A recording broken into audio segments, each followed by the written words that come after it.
Yeah, boy. Where did I put that knife? Huzzah, we're on.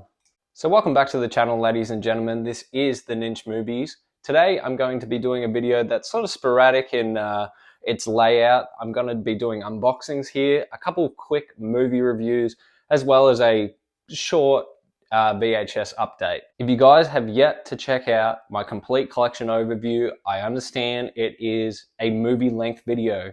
Totally get it, but go check it out if you want to see every title I've picked up over the last year and a half or so. With that said, you know your boy can't stop there.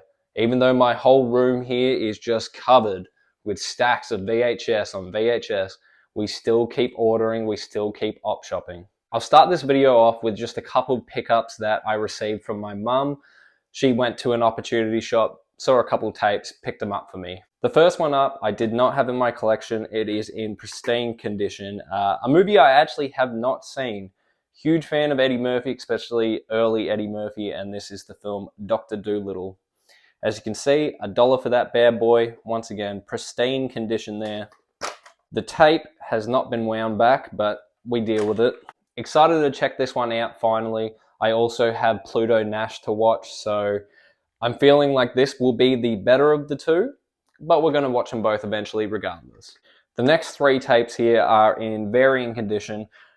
I've never heard of this show. It is from the BBC.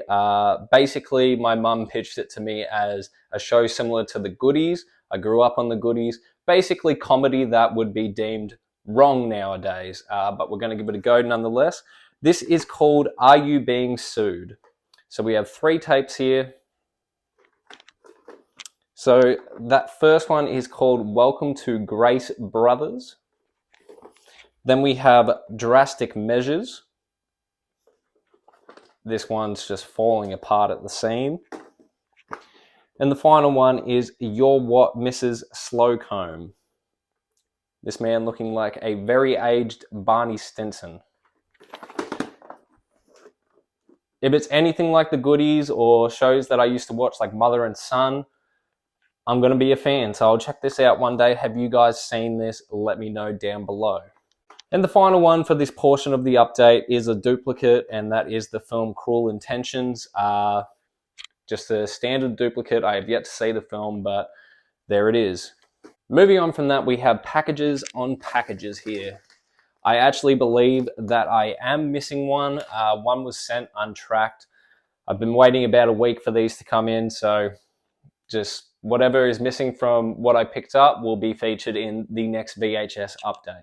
A lot of films here that I just really either stumbled across and I thought they were really interesting, or some movies that I was like, I haven't seen it at the op shop, I really want to own it, so let's pick it up. We'll start off with this triple pack here. The sender obviously had a few titles that I was interested in. Unboxing, there you go, 3 tapes, one in the Simpsons yellow. That thing is musty. Look at that, that's dust. Sitting in somebody's attic, no doubt. Okay. Package number 1, we have a film with Guy Pearce, Carrie-Anne Moss, and Joe Pantoliano. There he is, Joey! Check out the Sopranos review. Great actor. This is a thriller film. I'm sure if you are a fan of this movie and you know the actors and actresses in it, then you would know this is the film Memento. I have never seen this film. It is a big box. It's hideous. Condition on it is quite good though. I think I paid like $8 for this film. I genuinely just have never seen it. I want to get it on my roster. So let me know your thoughts of Memento down below. I believe this is the film where he's got like memory loss and he sort of pieces everything together through tattoos. I believe that's this film. The tape here, this one is Buena Vista Home Entertainment there. It's actually wound back, all stickers intact. Let me know your thoughts down below of Memento. Moving on from that, in this hideous, dusty yellow case here. God, that's musty. I'm going to have to actually wipe that off with a cloth. This is a movie it was cheap enough and I thought, I've never seen it. It is a sequel and it's just sort of a movie that belongs on VHS, and that is The Flintstones. What are they calling this? Viva Rock Vegas. I have seen the John Goodman original film that they did. I thought it was okay. I didn't grow up with it or anything, so I'm not nostalgic over it. I haven't heard great things about this, but once again, it just feels like that sort of movie that you watch on the VHS. And for like $8, I thought, why not have it in the collection? It is in good condition, minus the filth on it. All stickers intact on that. Are you guys a fan of the live-action Flintstones? I'm surprised. I don't think this movie did very well box office-wise. I know the original did.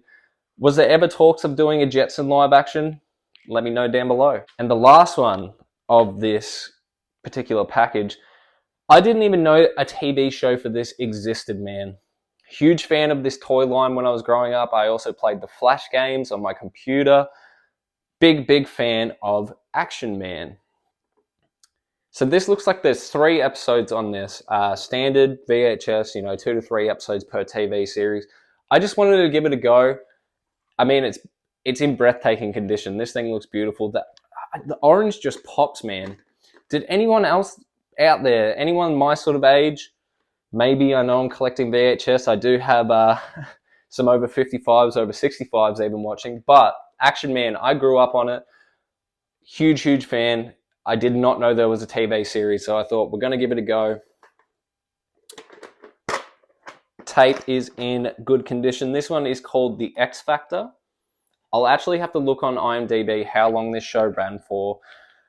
Judging by the actual amount of tape in there, I'm presuming these are shorter episodes. 3 episodes, 68 minutes. Barely a film, if you will. So that should be an easy watch. I'm quite excited about the condition there. Let's get into it.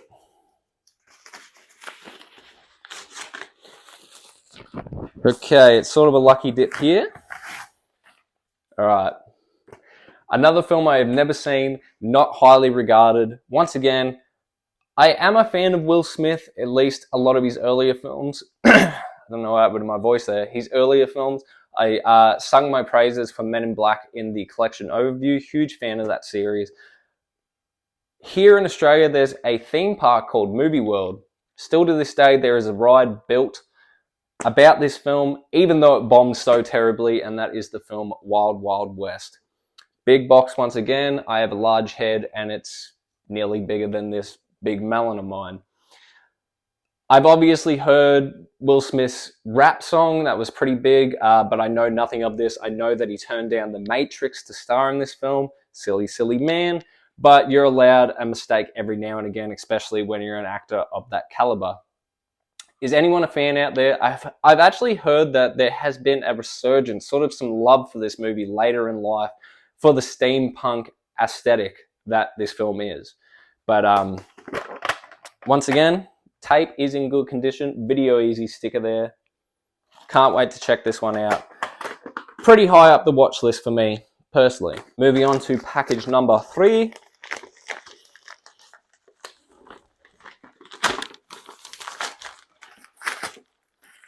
As I butcher this. This film, man, when I was scrolling through eBay, there's very few films that, I'm so connected to from my youth that I haven't picked up yet on the VHS. This series is so near and dear to me. It is ridiculous. I can't believe I even blanked on it and forgot about it. I think this particular volume I definitely had. I watched at my grandma's relentlessly. This is The Magic Faraway Tree. Does anyone out there know this show? I remember back when I was doing building, my boss's wife told me that she read the books as a kid. Didn't even know it was a book series. I just knew the TV show. And look at Moonface there, looking happy as all hell. This one is going to be a nostalgia trip. I can't wait to peep this one. We have, I guess, 4 or 5 episodes here. Once again, 62 minutes. Man, I watched this stuff relentlessly. I must have just back-to-back it. It did not feel like 62 minutes. We got The Land of Secrets, The Land of Topsy-Turvy. Remember that episode vividly. The Rocking Land, The Land of Wizards, and The Land of Giants. Unless this is like a similar setup to like a SpongeBob where there's, 2 stories per episode. I'm not sure, but Even comes in a little protective sleeve. Thank you to the eBayer that sent this one out. I can't believe I've been sleeping on the Magic Faraway tree. Can't wait to check this one out. Moving on to package number 4, ladies and gentlemen. I do have a knife. Why am I using my teeth? Why do I automatically caveman and always use my teeth? This one's special, man. I did not know this existed at all, but I would like to say that Narnia, The Lion, the Witch, and the Wardrobe, my review of it is by far my most popular video. It's about to hit 5K. Thank you all. Appreciate it. A lot of you guys subscribed from that video. It was a video I never expected to take off in the way it did. That aside, we have The Chronicles of Narnia, The Lion, the Witch, and the Wardrobe. This is a BBC classic. I believe a family, I believe a home video release or a mini series of some kind. I had no idea this even existed, but due to the popularity of my review, stumbling across this, I mean, I couldn't say no. It was cheap enough. Comes in at 165 minutes. So I do believe it is a mini series compiled in here. Look at that lion special effect, man. That is puppeteering. It's in good condition. I mean, the artwork looks sick.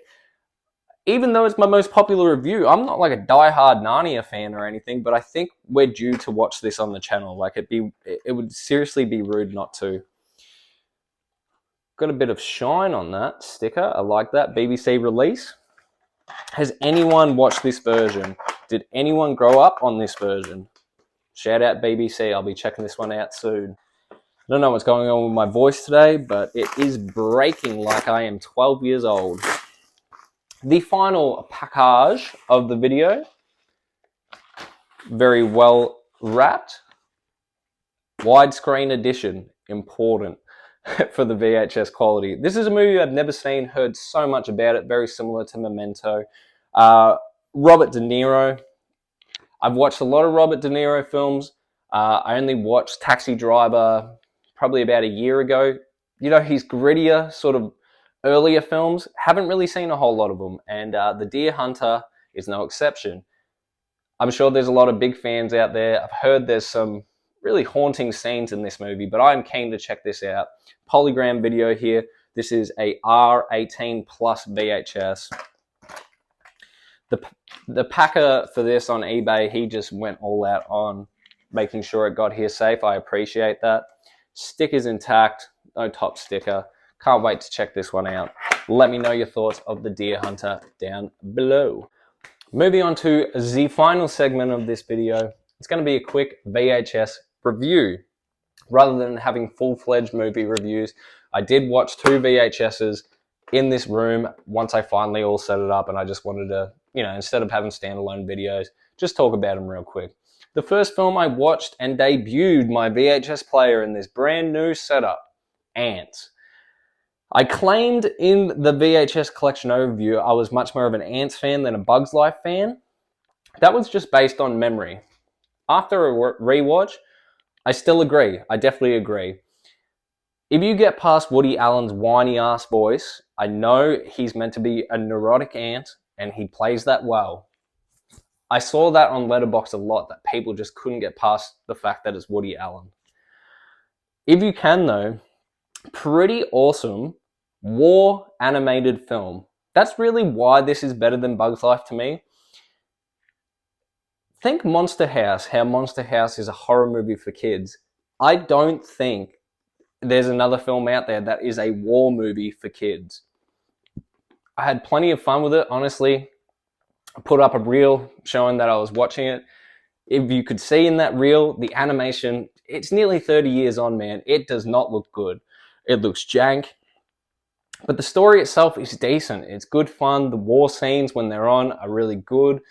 And I don't know, it's sort of like Antz is here, Ant Bully, and then Bugs Life for me. That's kind of my bug film rating, if you will.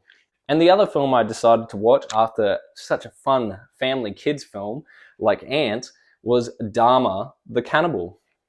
I thought about doing a full-fledged movie review for this because it's not a highly regarded film. It does star Jeremy Renner.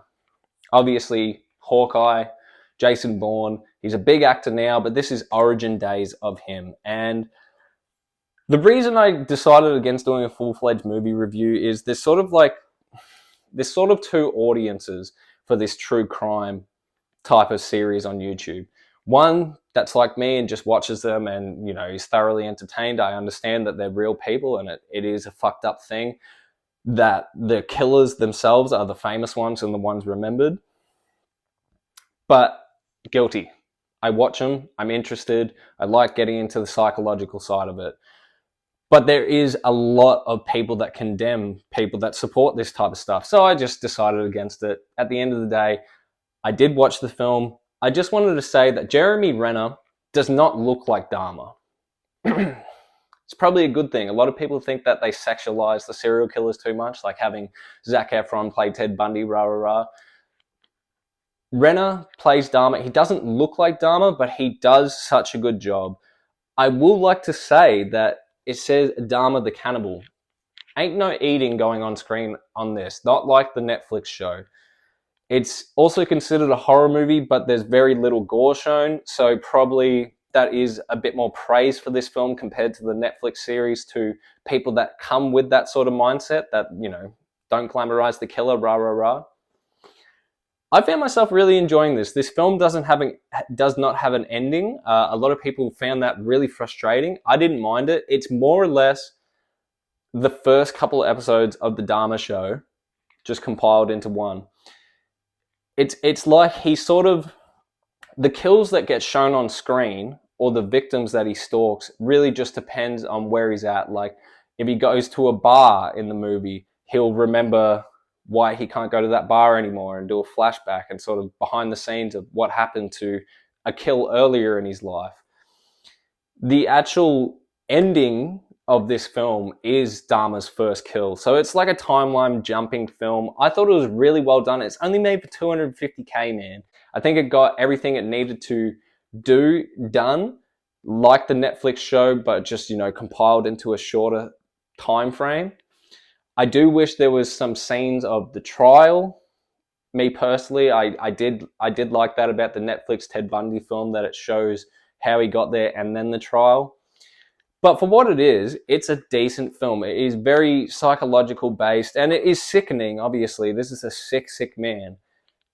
It's not a horror film though, it isn't. There's nothing to show, it's not like that. It's much more like if you're going into it as a horror film, you're going to be very disappointed because it's more of a character piece of who Jeffrey Dahmer was, if you feel me. But I would recommend it if you're into this thing. And if you think I'm a sick fuck for watching and supporting something like this, I'm a sick fuck, I guess. But that will do it and conclude this video. Thank you all for watching. Once again, go check out my collection overview. Much love to everyone out there. Appreciate it. Keep running up the subs. Keep liking the video. Leave me your comments down below. And I will see you, double one this time. I will see you next time. Oosh.